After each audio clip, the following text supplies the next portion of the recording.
There are certain films that every lesbian seems to have watched at least once. Some of those films are obviously queer, some accidentally so, but then there's this strange other category of films that insist they are straight while simultaneously doing everything possible to convince audiences otherwise. Bend It Like Beckham might be one of the greatest examples of that, because according to the people who made it, it was originally supposed to have a lesbian storyline. That is not just fans speculating or having wishful thinking. It's not just us looking too much into the subtext of things. No, this is an actual storyline that was discussed during development, which honestly explains a lot. Because if you've ever watched Bend It Like Beckham as a lesbian or queer woman, yeah, you'll know exactly what I'm talking about. The chemistry, the emotional intensity, the way Jess seems far more interested in Jules than she does any other man on the screen. Yep, for over 20 years, queer women have joked that Bend It Like Beckham feels like a lesbian film that got interrupted halfway through production and then suddenly remembered it was supposed to be heterosexual. And then the more you learn about the film's history, the more understandable that reaction is.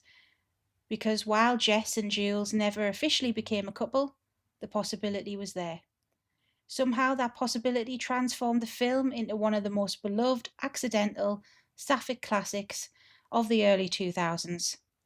So let's talk about why. Released in 2002, Bend It Like Beckham follows Jess, a young British Indian woman who dreams of playing football despite her family's expectations. Through football, she meets Jules, and that's where things become very interesting. Because technically, the film wants us to believe the central romance is between Jess and Joe, who is their male football coach.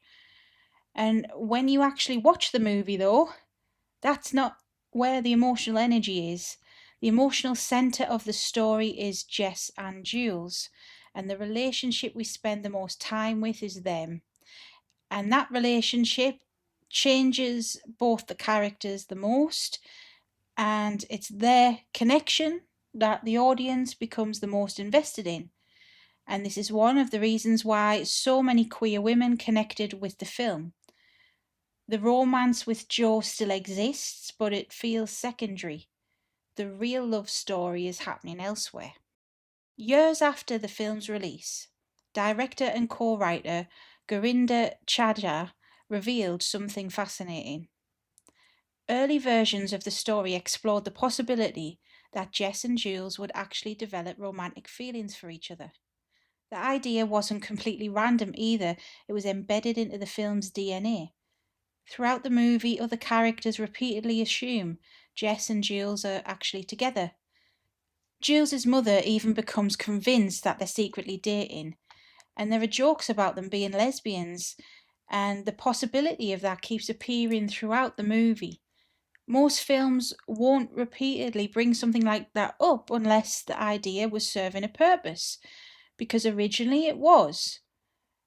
According to Chada, the storyline was eventually removed because there were concerns about how it would affect the film's reception, particularly in relation to Jess's cultural conflict with her family. At the time, the filmmakers worried that adding sexuality to the story might overwhelm the themes that they were trying to explore. From a commercial perspective in 2002, that's understandable. It was a very different era. Openly queer mainstream films were very rare. Queer women in mainstream films were even rarer. Studios were far less willing to take risks. But what's fascinating is that even after the storyline was removed, traces of it remained. You see, here's the thing, you can remove a plot line, but you can't always remove the emotional residue it leaves behind. That's what makes Bend It Like Beckham so interesting. Because Jess and Jules have chemistry, a lot of chemistry, more chemistry than either of them has with Joe. The film, accidentally, creates a situation where the audience keeps focusing on the wrong relationship, or perhaps the right relationship, depending on how you look at it. Their connection feels immediate. They're fascinated by one another. They admire one another. They fight. they reconcile, they are jealous of one another, they influence each other's lives. All these things are classic romance story tropes. A film like this, in any other context, would probably be a romance. But Bend It Like Beckham simply redirects them into friendship.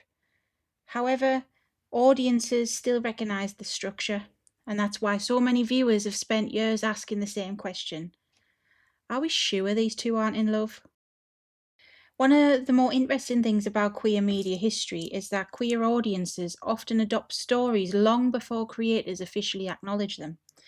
Sometimes that's because representation doesn't exist.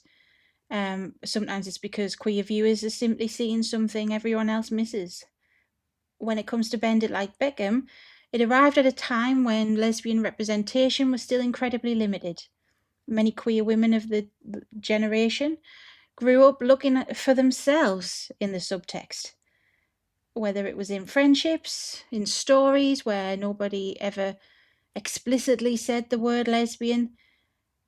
So when Jess and Jules appeared on screen together, many viewers recognised something familiar, not because the film was intentionally queer, I suppose, but because the emotions felt queer. It was all about longing and intensity between these two ladies, and yeah, that was enough, you could say. More than 20 years later, Bend It Like Beckham remains a beloved film.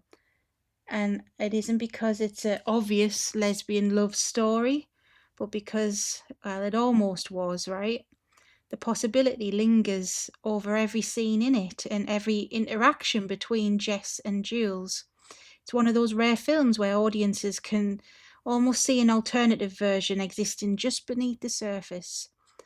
A version where the friendship is romance and the subtext is just text.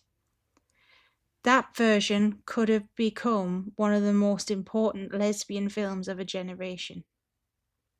But what's remarkable about Bend It Like Beckham isn't that it failed to tell a lesbian story, it's because the traces of the story survived anyway.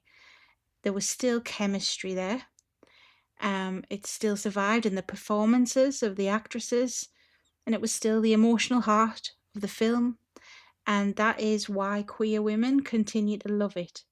Because even though Jess and Jules officially never got together, for many viewers, the film still felt like it understood something about being young and in love and, finding somebody that changes your world and seeing yourself reflected in another person for the first time.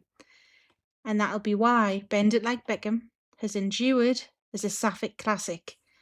It's not a lesbian film, but deep down inside, it kinda is. Let me know, did you enjoy Bend It Like Beckham? Are there any other movies like this that you can think of? Put it in the comments below.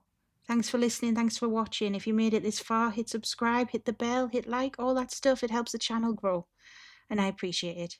Until next time, bye bye.